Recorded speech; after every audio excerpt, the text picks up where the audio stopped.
The question reads, without checking the facts, a broker who is the seller's agent tells a buyer that the property taxes are among the lowest in the area. Buyer believes that information, makes an offer based on that information, but then we now get close to closing and oops, they are the highest in the area. The buyer could seek to rescind the contract on the basis of what? So here, the broker is working for who? The seller, right?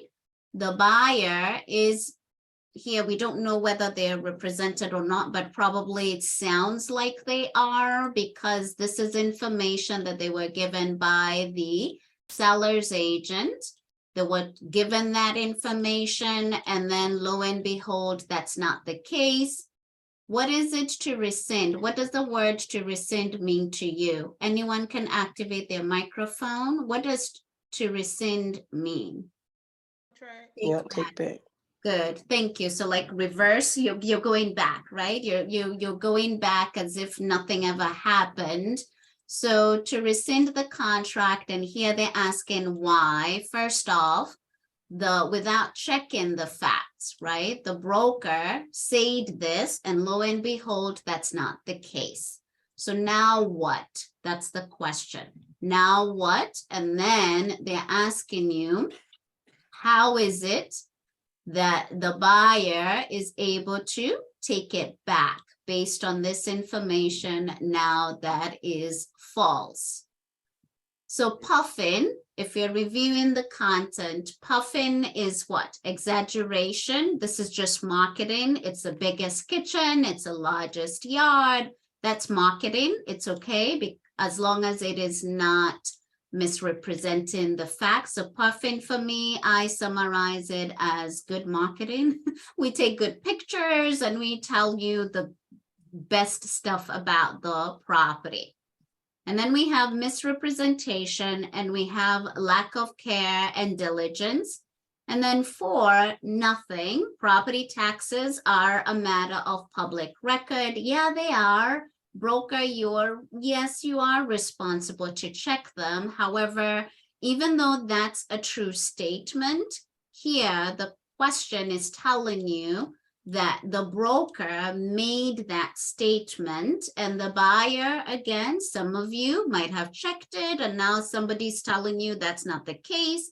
You'll believe in them because they are what? They're redeemed to be the expert. So 4, yes, is a true statement, but it doesn't pertain to the question because the question is giving you more in terms of without checking the facts, the broker did that.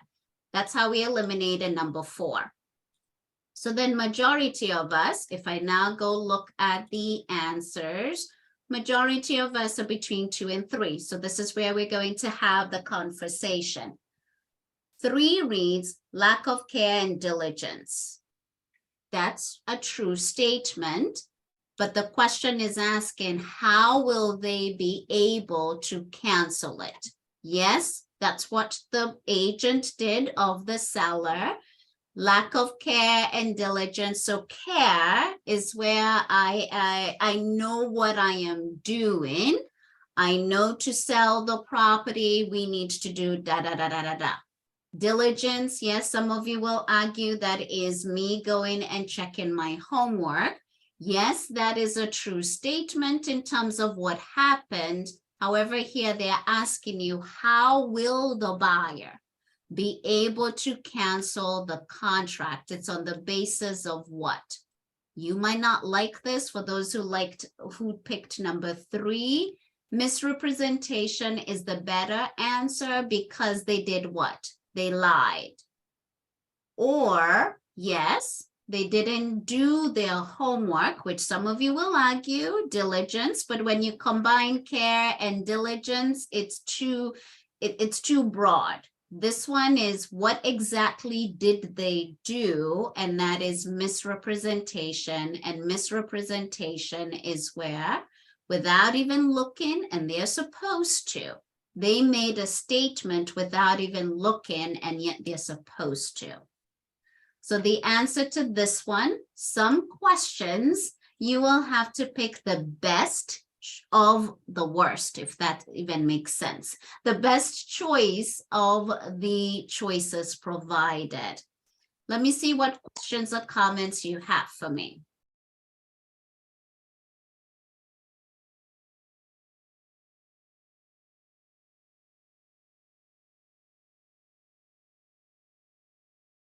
An exception to title insurance coverage is, so exception means it's something they're not going to cover in that insurance policy that you're getting.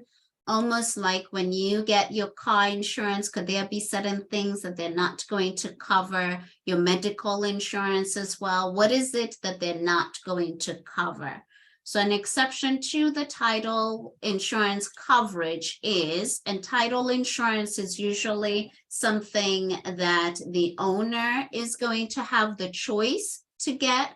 If you're borrowing money from the bank, you will need to have title insurance. That will be a requirement of the bank, and it's just to cover the title in case someone comes up in the future and says that this is a property that they own or they inherited. So that's a title insurance. So here they're saying an exception. An exception to the title insurance coverage is defects found in public newspapers, forged documents, incorrect marital status, and then defects that clearly appear in the title search. If I go through process of elimination, forged documents would be something that would be covered in the title insurance, because the assumption is you might not know when somebody has forged your stuff. So insurance is going to cover that. Believe it or not, it's a human being entering this information, and dare I say, when the mother and the son have the last name, there's so many times that they will assume that this person is married, or because it's a couple, they might assume they are married. So that is a possibility for error, and title insurance would cover that. And so I'm left with 1 and 4, which both have the starting word defects found in public newspapers, or defects that clearly appear in the title search. Public newspapers, I would argue that yes, it was there, but maybe somebody missed it, because how long ago was it, and so forth. So then number 4 is a better choice than 1, because they're telling you this is something that they found when they were doing their title search. So if they were doing their title search and they found something and you were made aware of it and you go ahead and purchase the property, if something comes up in the future, they will not be able to cover you for that. So one experience that I've had is where there was a fence and they did a survey. The fence was encroaching on the neighbor's yard. The buyer was made aware and they said, I'm fine going ahead and buying the property because a fence, I'm okay even if the other person comes and claims it through adverse possession. They were like, it's okay if the person comes and claims it. So the title insurance coverage had those words that we are going to cover everything except. This is something that we found when we were doing our title search. Buyer, you were okay buying it, so we are not able to cover you in the future. So the answer to this particular question is defects that clearly appear in the title search. Process of elimination is how I got there on this particular case as well. And also selecting the better one of the two. Let me know if you have any questions for anyone who selected something different.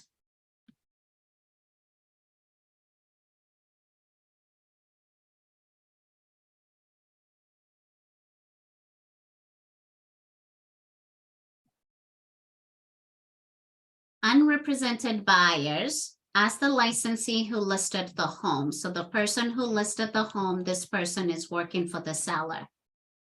Dear seller's agent, should we go ahead and do a home inspection as part of our due diligence when we're buying this property? So that's a question to the person representing the seller. And these people are unrepresented, so they don't have a buyer agent. These are people who have connected directly to the seller's agent, which happens a lot. Which of the following would be the most appropriate? So here's more of those same theme, the best choice. Which would be the most appropriate way that this person who's working for the seller should respond? If you feel it is in your best interest, please do so. Since I represent the seller, I'm not able to answer your question. I'm not aware of any issues that such an inspection would identify. Since the seller has provided you with that document, then there's no need for you to do an inspection. So here, process of elimination. Number 3, we're going to eliminate that because, again, I don't live in that property for me to say that it is absolutely perfect. So me saying me, and here me is the listing agent. Here I'm speaking as a listing agent. So me making this statement would come back at me at one point, because if something they find in electrical or anything, they're coming back to me at that, because you're like, I'm not aware of any issues. You don't live there. So I wouldn't be making that statement. 3. And then 2, since I represent the seller, I'm not able to answer the question. Here I'm going to review agency. There are 3 things that a customer is owed by us. Us meaning Brenda, I am licensed. The consumer, the public, I owe you disclosure of material facts, right? So if I know anything about the property, I am to disclose that. Reasonable care, kind of guiding you on the process, but not making it seem as if I represent you. And then being honest and answer your questions truthfully.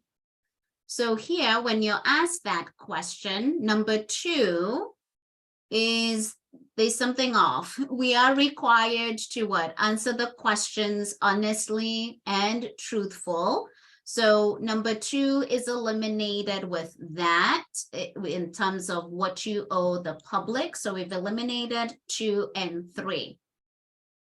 4, we have an issue with, because each state is going to be different. Some states, the seller is obligated to fill out a disclosure or a disclaimer. For example, in Maryland, where you disclaim and say, as far as I know, I think everything is okay, but you have the opportunity for you to do your home inspection and so on. Seller is only obligated to disclose latent defects. Now, what if the seller lies, which is, we might not know whether the seller answered truthfully, they're supposed to. So protecting yourself with a property disclosure might not work. And some states, they don't have the property disclosure at all.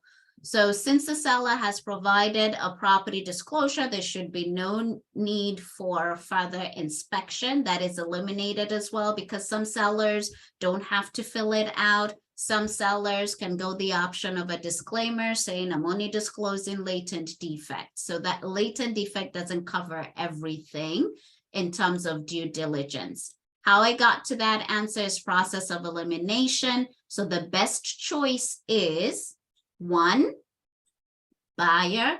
If you feel that is in your best interest, please do so. So that's the answer in terms of reasonable care that we owe the public. If you selected anything else, guide me on how I can help you.